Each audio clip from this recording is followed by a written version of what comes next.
What's good with YouTube? You already know it's your boy Big Flocka with a convict's perspective, and I'm gonna smash, dash, and slide it on through with a little bit of energy. Please hit the like, subscribe, comment, do all those things to help support this channel, and hit that bell notification for future fire content. Now, as you guys already know, it was a crazy week on YouTube last week. We had both the state and federal filters. Someone put that out there, as well as a known Mexican mafia member, Mosca Fly, was killed. As well as it was revealed of a couple incidents that have happened where Crip stabbed an enemy member up in High Desert to the Norteños getting into it with Bloods over there in Salinas Valley. So it's been a crazy week, like I said, man, but there's a lot of things that were overlooked. On Thursday, there was a plea agreement in a high-profile case from January 2022 involving the Florencia F-13 gang. If you guys remember, it was a robbery where a law enforcement officer for the Los Angeles Police Department lost his lives. Now, this week they finally pled guilty, and this was a federal case. It fell under the federal racketeering statute for their roles in the robbery and fatal shooting of that officer, man. And I was kind of surprised. If you guys don't know what the RICO is, it's the Racketeering Influenced and Corrupt Organizational Act. And the following individuals pled guilty this week. Actually, there was four total. You had Luis Alfredo de la Rosa Rojos, Little J or Little Malo, Ernesto Cisneros, 24, Gonzo or Spooky, and you had Jesse Contreras, 35, Skinny Jack or Flaco. All these individuals were from Florencia. Now, before we go into the agreement that they just recently took, let's go into a little bit more about the back history of this story. And let's all keep in mind, right, that anytime anybody takes a deal from a federal prosecutors, you go through what you call a federal elocution, which is pretty much where you admit your role with the crime. It's something that the federal prosecutors put out there because they want to hear you admit this in court, as well as the judges want to hear this. So it's almost like you have to tell them yourself and admit that you were either part of an organization, a street gang, and that you committed the act that they're accusing you of. And they call it a federal elocution. So before we go into the deal that they took, and they had one other person who pled guilty as well, which was a female, to aiding and abetting, we're going to go into a little bit of the back history. On January 10th, Fernando Rojos, 27, was gunned down during a robbery at 9:15 p.m. on the 8700 block of Beach Street in South Los Angeles, while him and his girlfriend were house shopping. Now, prior to this incident, man, you had all three of them. They're rolling around in a Little Model's truck, right, looking for somebody to rob in the Florencia Firestone area, right? Now, apparently, the oldest one out of the bunch was Jesse Contreras, Skinny Jack Flaco. He had gave Little Malo Rios a cuete. Ernesto Cisneros, he already had a cuete. Now, what made them target the Rojos, right, was that they had seen him walking as they were house shopping with this old lady, pretty much flaunting some jewelry. They seen the gold chains, right? So apparently they had approached him. Came through, pulled out their cuetes, bam, at gunpoint, started to pat down each of the victims at that time. In the process of getting everything that they wanted, the gold jewelry, the wallet, which included his LAPD badge, right? Gunfire started to take place. And he had pushed his lady to safety, and apparently he had actually shot one of the suspects, right, and wounded him. But Officer Rojo was killed in the process by just one single bullet is what killed him. Now, see, a rule of thumb for most of these criminal organizations is this, right? They really do not try to target law enforcement. Why? Because the heat that follows, the attention, the attraction that comes from the media, from other law enforcement agencies. And that's what happened here. It became a high-profile case because you had a police officer who was killed. Why shopping with his girlfriend? And a lot of people are going to look at that as a cowardice act. Let's just keep it 100. You're going after a civilian that you don't know who is out in the streets with his wife or lady because he's shopping, because he just looks like a victim that you can get, right? A lot of people's eyes, that's a cowardly act, right? And so therefore, especially being that it was a law enforcement officer, you're going to feel the fucking wrath. You're going to feel them go for the fucking jugular. And that's what happened in this case. It was all over the fucking news. And, from my understanding, there was a lot of fucking unknown attacks that were going on by law enforcement towards Florencia 13 gang members just based upon this incident right here, which is kind of common sense because we already know that as soon as something happens to one of these law enforcement officers is where you're going to have the reprisal attacks. So as soon as these guys got caught up, it was kind of in the best interest of the game because until these dudes were going to get caught up, man, they were going to fucking go after F-13 every day, all day. Now, included in the plea agreement that we're going to get to in a few minutes, right?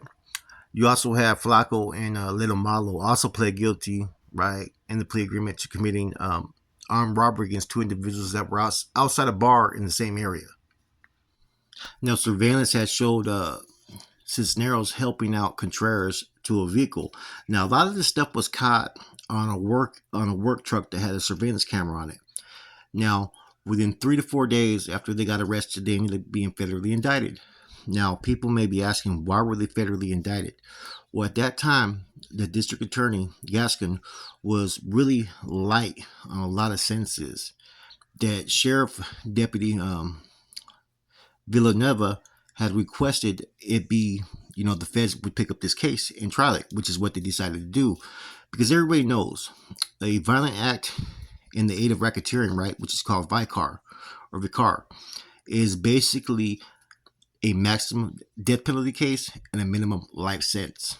So all four individuals, the three people who participated in the robbery and the fourth, a young woman, right, were charged basically with a violent act in the aid of racketeering. So this is how they were basically able to pursue this case in the federal courts, because they started to highlight that the Florencia 13 gang was, had previously been indicted 2 times before. And they basically tried to highlight that these gang members committed this crime to affirm their position within the F-13. So they put a lot of hot sauce, right, the tacos, right? They made it out to be a little bit more, as we already know. These type of acts, they're not really promoted by gangs, and they're not going to affirm your position within the gang, because all it did was bring attention to the Florencia gang. Now, 3 of these individuals have all admitted their part in the robbery. Immediately after being arrested, they all admitted to being Florencia 13 gang members. Now, the woman took a plea first, and I believe that she goes for sentencing, I think, on September 11th. Rios and Cisneros, they go September 25th. And Contreras, which was a Skinny Jack, he goes October 16th for their hearing. Now, Little J and Gonzo, the prosecutors are seeking 35 to 50 years, right? Now, for Skinny Jack, they're seeking a prison term of 35 years. Now, Haley Marie Grisham, who's 20 years old today, who's listed as an F-13 associate, she pled guilty to 1 violent crime, and her maximum sentence is life in prison. Now, what I thought was kind of interesting about her, right, is that she's 20 years old today, and she was 18 years old at the time of the crime. Now, her boyfriend at the time was 29 years old. Now, you start to question, how long was he having a relationship with her? Now, in any event, like I said, man, this case is done. All 3 individuals, when they were initially arrested, admitted that they were Florencia 13 gang members. Like I said, man, they pretty much dug themselves in the hole right there off top, man. But, it was just the senseless act of, seeing 2 civilians, that the chains that they ended up getting right were 2 silver chains. I think it was like $100 in cash maybe they had on them. And I think they took his girlfriend's walking cane. Now, all that, they're going to be doing pretty much a life sentence. As we already know, the feds are going to do 85%. In this case, you get, people to rethink, man, rethink your actions. Part of the things is what happens on the streets happens on the streets, and that's amongst those that are out there committing crimes, right? But there's nothing worse than individuals who target people who are not a part of that life, who aren't gang members, who aren't criminals, who ain't involved in the mix. Like I said, it's like a different type of underworld when you're out there in the streets and you're really with the activities, you're really with the functions. Therefore, court is usually held on the streets most of the time. Therefore, acts that occur out there stay there. I've never been one to sit there and believe in targeting people who are regular civilians. And even though this was an off-duty cop, he's a regular civilian. because he doesn't engage in those type of acts.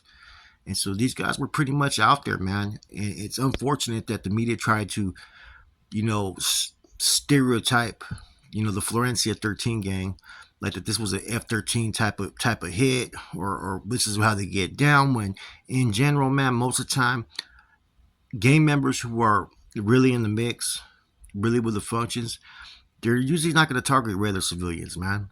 That's kind of frowned upon. What happens in this, there's enough people out there in the streets, that if you're with the activities and you're plugged in where you need to be plugged in, I'm pretty sure there's enough work out there to go put in. But a lot of times you have individuals who are looking for that easy way out, look for individuals just target because they can. And this is a prime example of that, man. And they're going to have to pay for it. They're going to be doing, a lot of time. And see, I don't think that crimes like this, like I said, should be any different than if this was a regular civilian.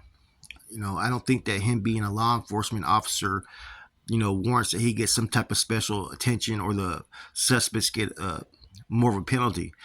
If these were regular individuals that were civilians that were not involved in criminal activities, then that's a cowardice act as well. I think the sentencing should basically be about the same.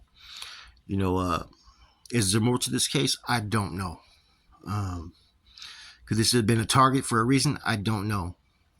Because you start to question. I know how a lot of these street gangs operate, man, because I was a gang member myself. And a lot of us, when we're out there in the mix, we have no problem doing what we got to do. You know what I'm saying? Pulling licks, committing crimes, whatever it may be. But a lot of times, most of us know to stay away from those that are just trying to provide for their family, or are just not in the mix, because there's no honor in doing so. And so you start to question, well, was there more to this? Was this a cop that was out there abusing his authority? I doubt it. It seemed like he had his head on straight and wanted to get back to the community. He graduated from UC Berkeley. How many police officers do you know that go to UC Berkeley and still choose to become law enforcement officers? Not many. So, maybe he believed that he could help out the community and save the world like a lot of aspiring young men do. Or maybe he just wanted to be a cop for other reasons. I don't know if he was a good guy or a bad cop. I don't know.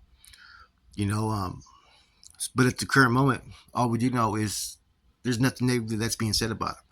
There's nobody coming forth with complaints that he was, some corrupt law enforcement officer where he was abusing or victimizing, people out there in the streets. Nothing's came out there like that, man. So it's unfortunate, man. My condolences to the family, and my condolences, to anybody out there who's lost a loved one unjustly, man. It's terrible that a lot of us have to meet real life time and real life circumstances to understand this, man. And for a lot of those that are out there in the mix doing your thing, man, I mean, when you hear these stories, man, rethink the consequences, and rethink who you want to be as an individual, who you really are as a man or a woman. Is this the life that you want to lead? Ask yourself those questions, man, because all four of these individuals, their whole life has changed since that moment, as well as this officer and his fiancée at the time. Their whole lives have been altered because of this, man. And sometimes we got to ask ourselves, is the act, is it really worth it? Is what I'm doing, is there justification in it? Is this really going to help me out that much more? Because basically, they're looking at all that time and threw their life away just to get a silver chain, a few dollars, and a walking cane. With that said, your boy Flacco, Convict's Perspective, man. I'm out.